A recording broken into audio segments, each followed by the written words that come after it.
Carissimi tutti, Sawa Bona, le docteur André Dotto depuis le beffroi du palais communal de Conseillon. Comme je vous le signalais déjà il y a quelques jours, j'avais l'intention de commenter une tragédie survenue dans le mois de septembre. C'est une information que l'un de vous m'avait déjà signalée dans ce mois-là, mais bon, après, ça m'est sorti de l'esprit. Donc là, nous avons un Américain meurt noyé en faisant sa demande en mariage. Tout d'abord, peut-être qu'il faudrait déjà, comment dire, avoir une pensée pieuse, principalement pour... en fait, je voudrais dire pour cette personne qui s'en est allée de cette façon, mais je crois que ici, il serait plus judicieux d'avoir beaucoup plus de l'empathie envers ses proches, les personnes qui ont été privées de sa présence, ses frères, ses sœurs, ses parents peut-être. Voilà vraiment les personnes qui sont à plaindre. Car l'individu en question, c'est quelque chose de terrible. C'est quelque chose d'inconcevable, en réalité. Quoiqu'en fait, la société gynocentrique dans laquelle nous vivons considérerait cela comme un acte d'héroïsme, de romantisme, voilà. Vous devez comprendre, mes chers amis, à quel point il n'est pas de bêtise plus grande que d'aduler des gynophores. Déjà qu'en fait, on ne devrait aduler absolument personne. Personne ne doit être adulé, car nous sommes tous des êtres humains, nous sommes tous faillibles, nous sommes tous des hommes.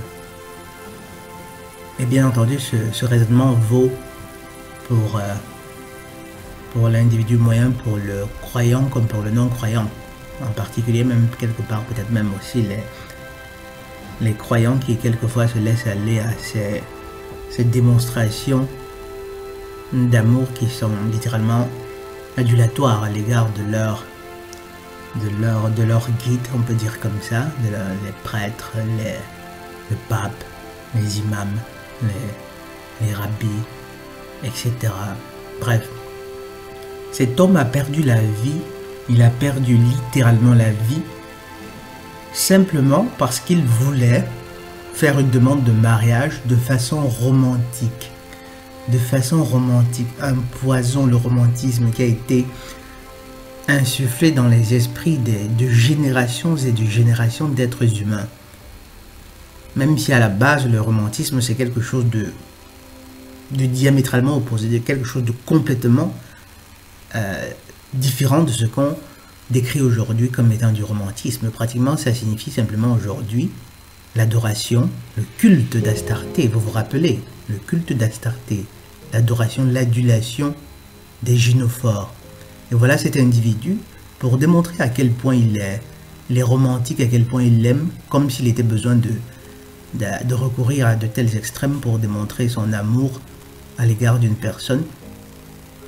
Il décide de plonger et de faire, apparemment il n'était même pas entraîné, il court le risque de le faire sans l'observation, sans le contrôle par exemple d'un maître nageur dont l'hôtel devait être sans aucun doute disposé. Et le voilà. Là, je crois que c'est une photo qui a été publiée par celle qui aurait été son épouse, dans laquelle il dit, lisons l'article. Un Américain s'est noyé en demandant son ami en mariage sous l'eau, dans une île paradisiaque en Tanzanie, a annoncé dimanche l'hôtel de luxe où le couple séjournait. La femme, Kanisha Anton, a publié sur sa page Facebook des images de son compagnon, Steven Weber, lui demandant sa main à travers la fenêtre de leur chambre sous-marine du complexe hôtelier de luxe Manta à Zanzibar. Et déjà, vous savez, il y a quelque chose de presque glauque au comportement que les gynophores affichent aujourd'hui. Voilà cette femme qui prétend, qui en théorie était très amoureuse de cet homme qu'elle vient de perdre, mais qui n'a pas hésité quand même à publier cette photo sur Internet comme pour rendre hommage à cette personne-là. Mais dites-moi, mes chers amis, Croyez-vous sincèrement, d'après vous, le faisait-elle parce qu'elle voulait rendre hommage à cet homme ou était-ce simplement pour attirer l'attention? D'après vous, parce qu'après tout, il faut reconnaître que quelque part, cet acte est, on va dire, imprudent, littéralement imprudent. On pourrait dire beaucoup d'autres choses. C'était quelque chose de très imprudent. En général, je tendrais, par exemple si j'étais à sa place, je tendrais d'une certaine façon à éviter de faire savoir au monde la façon bête par laquelle cette personne est morte. Au moins pour que sa mort ne soit pas couverte de ridicule. Ça lui ferait honneur. Vous imaginez ce Steve Weber quand il arrive par exemple dans son âme qui quitte son corps, il arrive de l'autre côté. Lorsqu'il rencontre ses proches qui l'ont précédé ou alors son ange gardien ou peut-être même le créateur qui va lui dire « Alors Steven, comment ça s'est passé sur Terre? Qu'est-ce que tu as fait? Pourquoi tu es ici? En théorie, tu ne devrais pas être ici. » Et lui de répondre « Aïe, aïe, aïe, aïe, là, je crois que j'ai merdé là. Mon pèlerinage a dû être interrompu. Pourquoi? Parce que j'adulais une gynophore. Parce que je demandais sa main. » La vidéo montre Steven Weber équipé d'un simple masque de palme, nager jusqu'à la fenêtre de la chambre, contre laquelle il plaque une lettre manuscrite déclarant « Je ne peux pas retenir mon souffle suffisamment longtemps pour te dire tout ce que j'aime en toi, mais tout ce que j'aime en toi, je l'aime davantage chaque jour. Veux-tu être ma femme? Épouse-moi. » Le jeune homme a ensuite sorti une petite boîte contenant une bague, alors que Kenesha Anton criait de joie. Forcément. Déjà, il avait certainement investi une petite fortune pour le petit caillou. Donc, évidemment qu'elle criait. Tout en filmant, c'est important. Il faut des témoignages qu'on va montrer après aux amis. Les circonstances de la mort du jeune homme sur l'île de Pemba, une destination prisée pour les lunes de miel, n'ont pas été établies précisément. Et là, là, on a la phrase que Kenesha publie par la suite, comme pour lui rendre hommage, disons. Et en passant, c'est de ce couple-là qu'il s'agit. Là, c'est Kenesha, et là, vous avez Steve Weber, l'individu qui perd la vie, qui perd le don de la vie, simplement parce qu'il joue au romantique. Simplement parce qu'il joue au romantique. Et là, lorsque vous imaginez que c'est un comportement qui a été globalisé, qui est une norme pratiquement. Chaque homme essaye, c'est pratiquement à qui mieux, qui inventera des trucs les plus insolites pour faire plaisir à une gynophore. Une énergie, une créativité que chaque individu devrait utiliser, employer pour la mettre au service du bien. Mettons même de côté, disons, le fait du créateur, pour la mettre au service du bien, de la justice, afin de soutenir d'autres âmes qui ont besoin justement disons, de l'aide, de l'appui des aînés. C'est un cycle en fait. Et là, lisons son message. Tu n'es jamais remonté de ces profondeurs, tu n'as jamais pu entendre ma réponse. Oui, oui, 1 million de fois oui. Je veux me marier avec toi, a écrit vendredi Kenesha Anton dans un message confirmant la mort de son ami. C'est clair que après tout il faut être... après lorsqu'elle publie, je n'ai même pas voulu entrer aller justement faire un tour dans sa page. Mais ici il est clair que lorsqu'elle publie ce message, c'est principalement pour attirer l'attention. C'est principalement pour attirer l'attention parce que le Steve Weber, lorsqu'il arrive justement de l'autre côté, lorsqu'il arrive de l'autre monde, il se sentira vraiment bête. Il se sentira littéralement bête.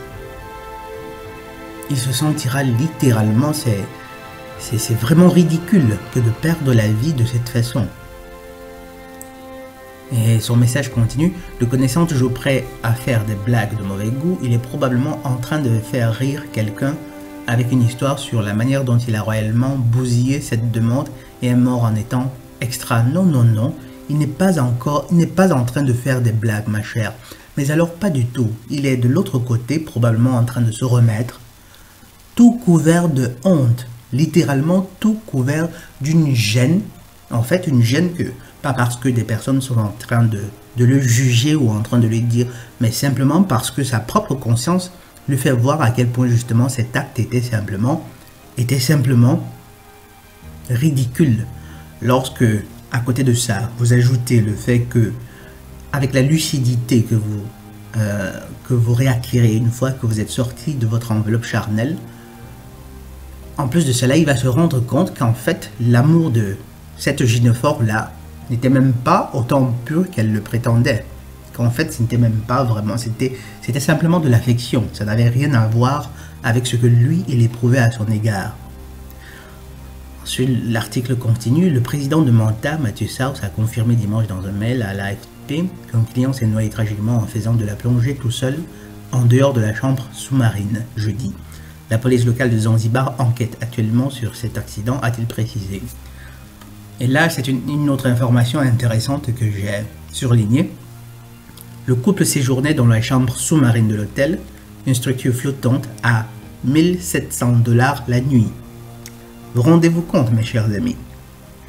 Dans les eaux transparentes où le lit est entouré de fenêtres donnant sur l'océan. 1700 balles la nuit.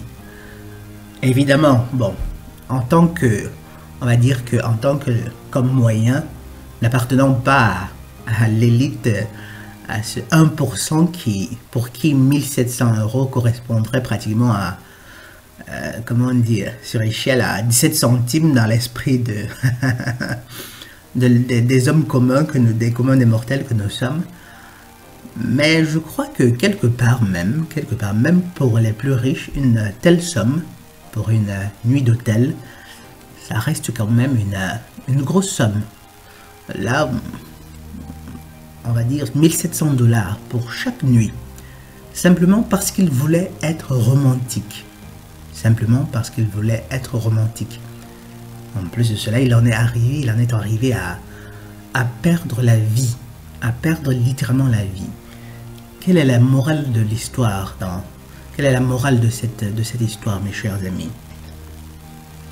Déjà, c'est des points que j'ai cités déjà il y a quelques minutes.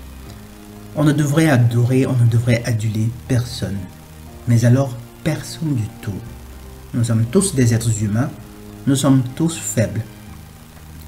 À la limite, les uns envers les autres, ce qu'on doit éprouver, c'est un profond respect. C'est un profond respect. On a le devoir de se serrer les coudes, de s'aider matériellement, mais plus encore spirituellement. S'il est vrai qu'on ne doit adorer personne, il est encore plus vrai qu'on ne devrait aduler, mais alors pas du tout, jamais, les gynophores. Et la chose est, comment dire, c'est si profond, c'est si sensible et à la fois si bouleversant de voir que les hommes aujourd'hui ne s'en rendent pas compte, que c'est à la limite quelque peu, c'est un peu irritant quand même, quoi. Et que de voir un jeune homme qui perd de la vie parce qu'il voulait jouer au romantique. Vous ne devez pas adorer les gynophores, vous ne devez pas les aduler. Vous devez prendre conscience du fait que la société vous pousse exactement dans cette direction-là, c'est-à-dire l'adulation des gynophores. Par la télévision, la musique, le cinéma, la publicité, la radio, partout, c'est le culte d'Astarté dont je vous ai parlé très souvent. On vous enseigne, quand bien même là, vous essayez de vous opposer à ça, il y a tout un processus, toute une machine médiatique qui vous pousse dans cette direction-là. Et c'est la raison pour laquelle il est d'autant plus urgent justement de réagir, de contrôler, de se donner la peine de repasser, de s'introspecter, c'est possible chaque jour, aussi souvent que possible, pour enlever justement toutes ces tendances que d'une façon ou d'une autre nous avons certainement, chacun de nous, étant né dans ce siècle-ci, vivant dans cette société contemporaine. Vous ne devez pas aduler les gynophores. Et évidemment, c'est très difficile de le dire parce que il n'est pas aisé, il n'est pas facile de lutter contre cette machine médiatique. Et je crois que la solution à cela, ce serait justement parce qu'il ne suffit pas seulement de dire qu'on ne doit pas les aduler. Il faut des moyens, il faut des stratégies. À ce point, je crois que l'une des meilleures stratégies consisterait justement et c'est une chose qu'on dit très souvent, à lutter, à suivre ses propres idéaux, à rechercher le Créateur en bonne foi et avec beaucoup de bonne volonté. C'est l'un des meilleurs moyens, à mon avis, qui permettent justement d'éviter d'aduler les gynophores. Sans quoi vous vous retrouverez peut-être pas en train de crever de façon si ridicule, mais vous vous retrouverez en train de faire des choses qui ne sont pas très différentes de ça. La plupart des hommes mariés connaissent certainement cette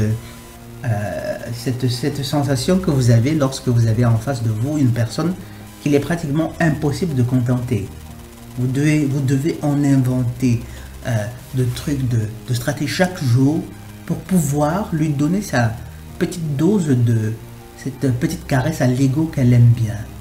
Il faut, dès que vous avez fait quelque chose, vous n'avez pas le droit de refaire la même chose une deuxième ou une troisième fois. Non, là, ça devient des problèmes. Il faut inventer, il faut créer.